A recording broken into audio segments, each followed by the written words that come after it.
So, with One Nation's recent polling decline, I figured I should make a smaller video as, well, it's interesting and could have some big ramifications. I just don't think I can get a video of my normal quality standard out of it and length standard. But anyway, let's start with the basics here. One Nation, Australia's right-wing populist party, most similar to, I would say, Reform UK, were previously absolutely ascendant in the polls. They had overtaken the LNP, our traditional party of the right, ending up at about 27% at their peak, and actually beating the LNP in the primary vote at the South Australian state election, which they also were beating them in the polls as well. Like, these guys are normally stuck around 6% in the polls in elections. However, recently, they've begun to decline, with them going down to around 23%, and the LNP being close to, or even re-overtaking them in some polls.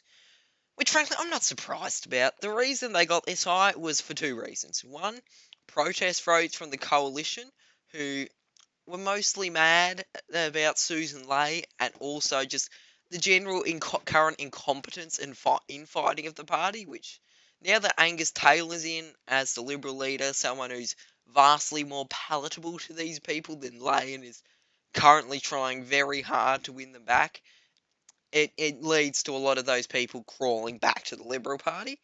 Uh, Also, I do have to say, I do not think this pivot to the right was the smart idea for the Liberal Party. Most Australians are not that right wing. Sure, we're apathetic about any real social change, but there is this large base. There isn't this large base of people clamouring for it here, even in rural areas.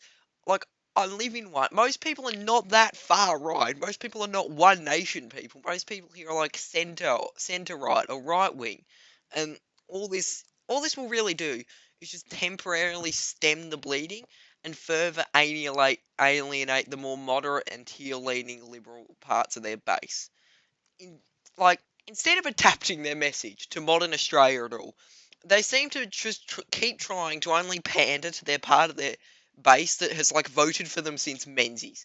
If they just appealed to, like, young and multicultural voters more, and, like, actually modernise themselves into, like, a really fresh and exciting and appealing party, they could do so much better than they are now. There is, like, a lot of anger about the general state of the country and economy here, like, even among, like, Labour supporters, like me. Most of us, we're not happy about the economy. We could be won over pretty easily, but yeah, they just aren't trying to do that. They're just doubling down, which is really not helping them in the polls. Second, I think it was the outer suburban, working class, sort of traditional Labour voters as that were flipping to One Nation. As I've heard of this trend that being on the political left has slowly shifted away from being working class to being a more wealthy inner city kind of thing, while being right wing has become a lot more of a working class thing. For example, in America last year, for the first time, more upper class voters went Democrat than Republican. That might just be because the Democrats didn't appeal to the working class at all and just kept banging on about, oh, hey guys, did you know Trump is bad? I know, breaking news, it's not like we've been saying this for 8 years now, but I think that generally illustrates the trend across a lot of the West. And I think these days, most centre-left parties, they just struggle to explain to those kind of voters why they should vote for them. Like, if you look at Labor's website, most of their policies, while probably decent, have fun trying to explain to them, to Kev who lives in Dandenong, why like any of them means he should vote Labor. Have fun. And like compared to political outfits like One Nation that are able to easily explain all the nation's problems away as, oh, it's all the immigrants' fault. Vote for us and we'll fix it. Like, whether that's true or not, it is very appealing to those voters who they aren't really seeing how Labor is helping them at all. Um, for now, I think those voters will largely stay with One Nation, but over time I can see them slowly peeling back to Labour, or maybe even the Liberals. Definitely not the Greens, no. Something I don't think they realise is, despite themselves seemingly seeing themselves as the populist, working class, left wing alternative to Labour, most Australians don't see them as that. Like,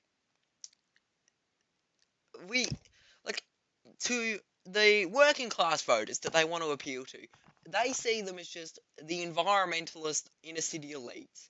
And to left wing Labour supporters like me, they're just the unserious Twitter party, which I would say that's the reason they're struggling so hard in the polls. Like, Greens, they just can't expand beyond like 12 or 15%. They just can't go beyond that. That is just their base, and because of that stink, they just can't expand. Like, there's also the traditional thing in Australia where you're either pro or anti-Labor, which I think probably plays into this. But if it weren't for that, I think right now, especially, we'd be seeing a massive left-wing defection to Labor with just how the economy is going. And yeah. Lastly, what effect will this have on the upcoming Farrer by-election, which I might make a separate video about soon, but I still think for now a One Nation victory is the most likely outcome, but a victory for the independent candidate Michelle Milford, like a dark horse victory, it is looking increasingly likely. As of now, I would give One Nation about a 60% chance as a victory in Farrer, but yeah, we'll see. We will see. I might do a live reaction to it or something. And as a final note, is it just me? Was the economy like recovering before the Iran war started? Like, it seemed like the prices were finally stabilizing. Things look like they might be improving. Like, I don't know if that's just me. It really felt like it to me anyway, but now things are just, yeah, thanks, Trump. Anyway, thank you for watching the video. Yeah, this was just a quick one. I just wanted to talk about it. I felt like it was important enough for me to do a video on. And yeah, thank you all for watching. I hope you're having a fantastic day. Make sure to like and subscribe, and I will see you in the next one.